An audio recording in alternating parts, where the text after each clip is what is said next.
আজ দেখাবো ছোলা আর মুগ ডালের মশলা ডোসা। এটা আপনারা চিলাও বলতে পারেন। মিক্সিং জারের মধ্যে ছোলা আর মুগ নিয়ে নিলাম, সঙ্গে দিলাম একটু সুজি, আদা, কাঁচা লঙ্কা, কারি পাতা, একটু মিষ্টি আর নুন।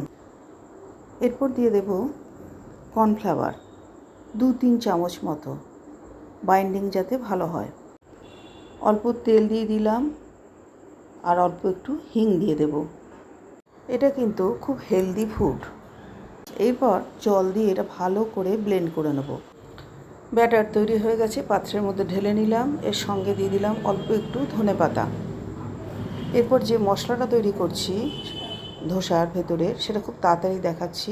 তেলের মধ্যে হিং দিয়ে আলু, টমেটো, ক্যাপসিকাম, কারি পাতা, শসা কুচি, নুন, হলুদ, মিষ্টি সব দিয়ে ভালো করে নাড়াচাড়া করে অল্প একটু জল দিয়ে মাখো মাখো করে এটা তৈরি করে নেব। এই দেখুন তৈরি হয়ে গেছে। এবার চলুন তাওয়ার দিকে যাওয়া যাক। তাওয়াতে আগে তেল ব্রাশ করে নিয়েছি, এক হাতা দিয়ে হাতার সাহায্যে ভালো করে গোল করে নিলাম, দিয়ে একটা ঢাকা দিয়ে দিলাম। মিনিট 2 পর ঢাকনা খুলে উল্টে দিয়ে এরপর আমি ভিতরে মশলা বা পুরটা দিয়ে দিলাম। এবার আবার একটু ঢাকা দিয়ে দিলাম। এবার ঢাকনাটা খুলে এই দেখুন ফোল্ড করে নিয়েছি।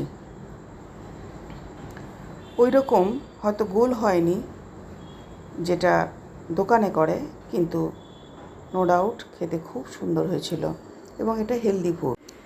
সপ্তাহে যে কোনো একটা দিন ব্রেকফাস্টে এটা রাখতে পারেন। এটা কিন্তু খুবই হেলদি এবং টেস্টি। এই দেখুন পুরটা। সবাই করুন আর ভালো থাকুন।